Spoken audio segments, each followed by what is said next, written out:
Hey everyone. So, the word came down late last night, and by now everyone and their mother knows about it, that the fight between Keyshawn Davis and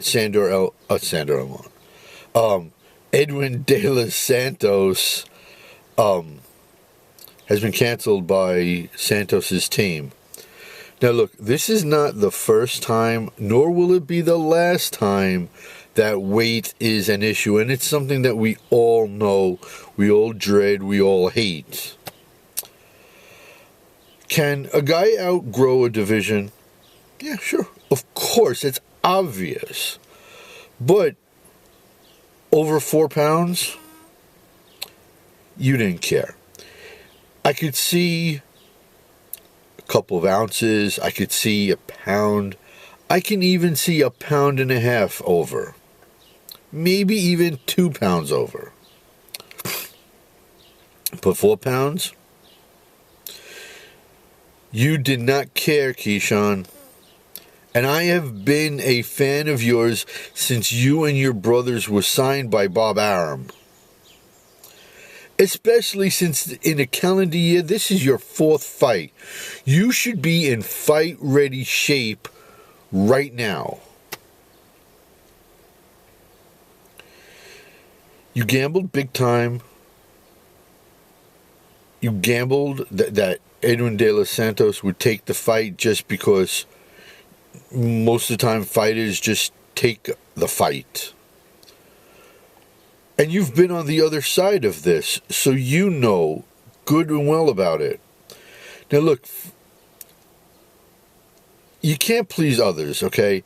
Boxing needs to be a little bit more of a selfish sport. The team, the fighter, the promoter, the manager, the family, all have to have a say. You guys have to think about your health and your well-being first and foremost. So this, I'll take a fight even though somebody else is a whole lot heavier than I am. That nonsense has to stop. And the penalty has to be bigger than just losing money out of a purse. Maybe a losing of a license. Maybe a suspension for a time. Maybe those are some things that need to be considered.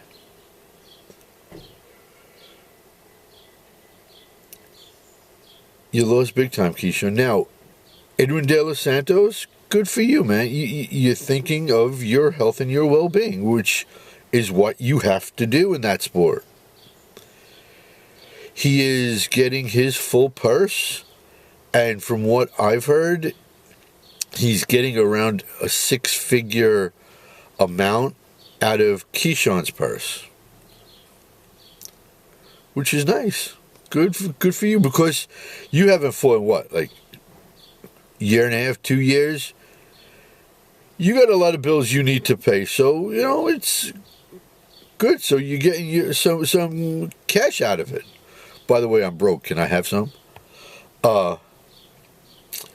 Anyways, guys, I'm gonna keep going into this whole thing about Keyshawn Davis, but in the meantime, please, I need you to really like this video. I need you to share it. I ask that you please punch that subscribe button. Hit it with an uppercut. Okay? Please. Costs you nothing. It helps me out tremendously. And down below in the comments, you tell me what you think about Keyshawn Davis, Mr. Businessman. Now, congrats have to go out to Abdullah Mason, who is now in his first main event. I wonder if, because in MMA, if a fight falls out and there's a new last-minute main event, the fighters get a little bit bump in salary. So I wonder if Mason has it in his contract where he's getting a little bit more. So good for him, though. I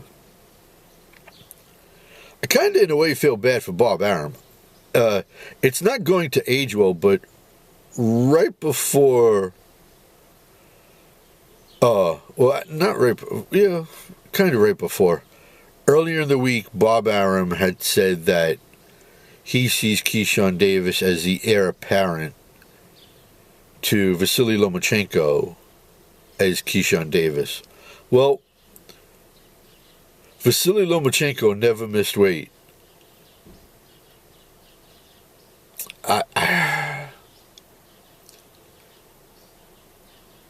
That's not going to age well, that comment. So, and by the way, congrats to Lomachenko on his retirement. One of my all-time favorite fighters. One of the nicest guys you ever want to meet on the planet.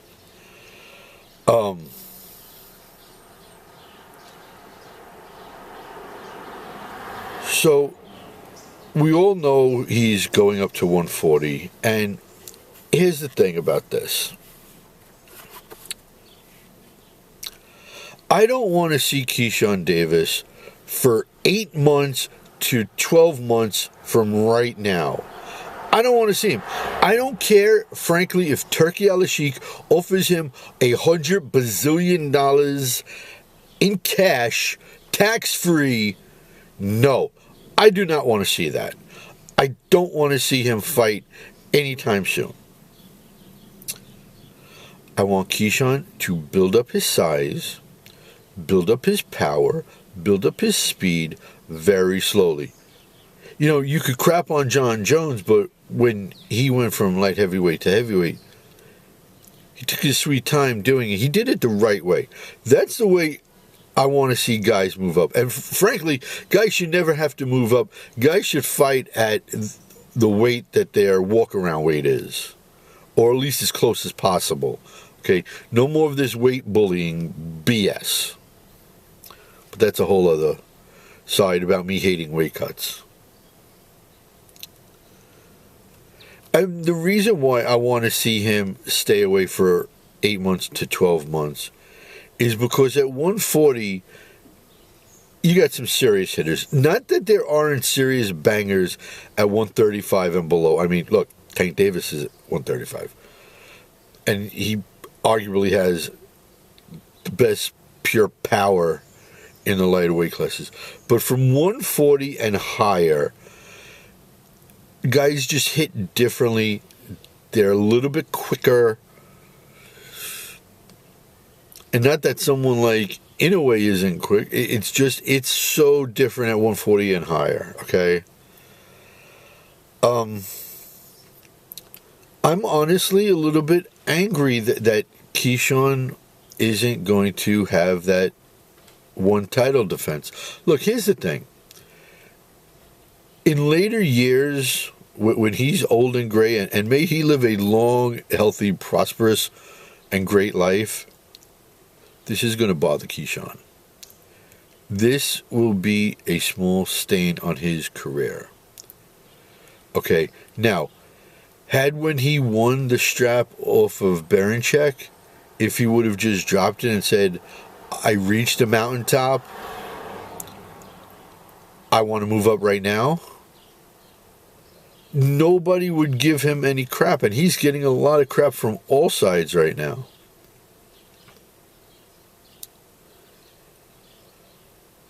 I just feel that would have been a smarter play for him. They built this card around him coming home to defend his title for the first time. You let everyone down. You can't blame Edwin De Los Santos for this fight not happening. Like I said, if he would have just dropped the belt immediately after winning it, nobody can say anything to him. You really can't. But to tease that you're going to defend that strap,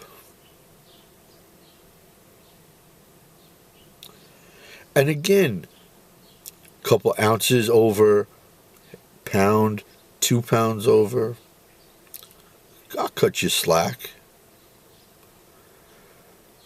Not over 4, bro. Okay. Now,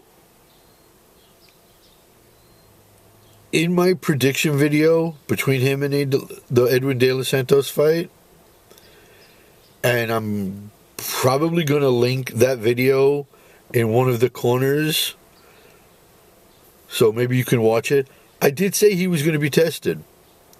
His chin would be tested. His heart would be tested after he would get rocked, because it would be. Edwin De Los Santos was going to test him like he's never been tested before. I fully admit that. But he was tested in other ways with this, and we saw how it played out. Doesn't look good. It is a stain. It is something that is going to haunt him. Trust me.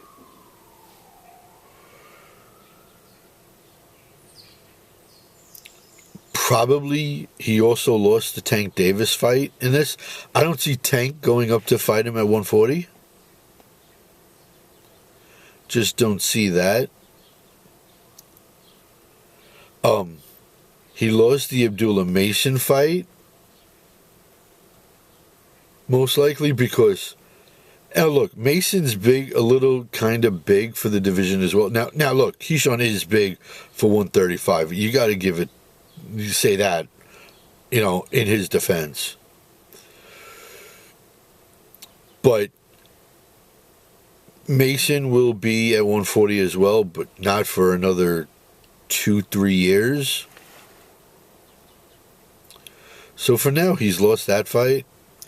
And who knows, by the time Mason's ready to go to 140, maybe Keyshawn's ready at 147.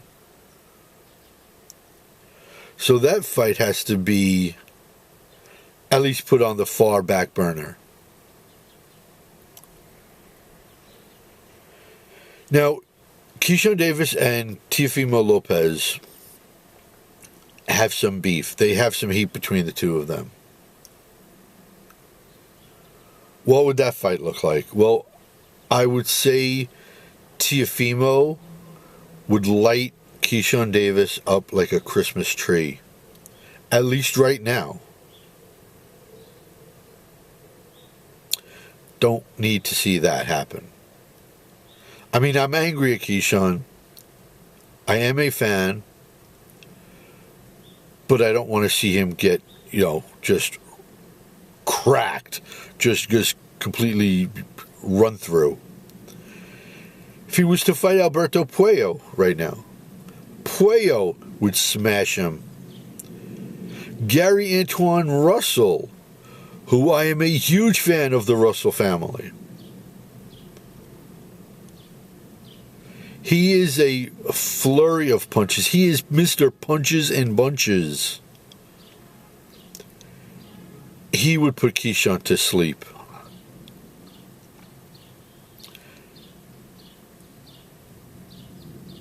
Now, let's be honest, okay? Keyshawn has a good jab. He has a solid left hand. His footwork is decent.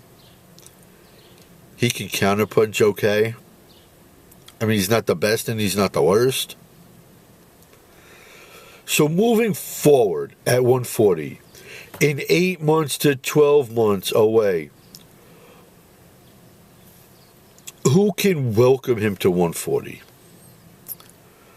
Well, he can't go in against the upper echelon, the best of the division. They would smoke him. It would be, even if he did it the proper way and took his sweet time in getting ready to go to 140. He has to start mid-pack to low-pack. Neighbors. Anyways, who can help welcome him? I think there are two names. I think there are two guys that I would like to welcome him. Number one is Steve Claggett, who's very aggressive on the front foot. He has cardio for days. And Keyshawn's cardio isn't horrible, right? But he has issues with fighters that are mobile, and that counter well. So it would be an interesting fight. Okay. And the other one, and I see it the more likely fight for him, is Sandor Martin. You're talking two top-ranked guys. You could have it back at the Hulu Theater. Sandor has good footwork. He goes to the body really well. And he tends to have problems with fighters that throw volume.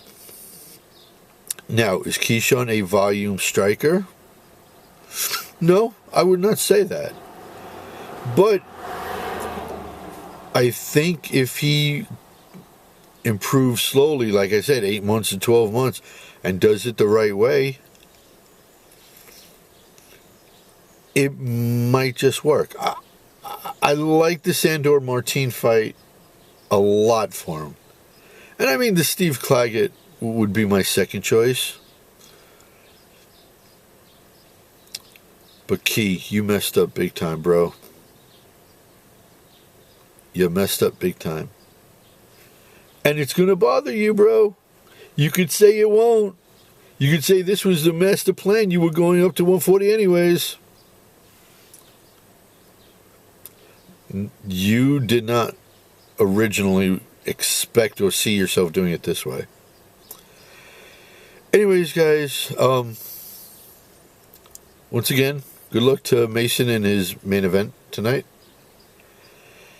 And until the next video, it's Cyclone saying, please like this video, share it out, uppercut that subscribe button. Help me out, please. And down below, you tell me what your thoughts on this whole Keyshawn Davis screw up is. Cyclone saying, peace out, homies.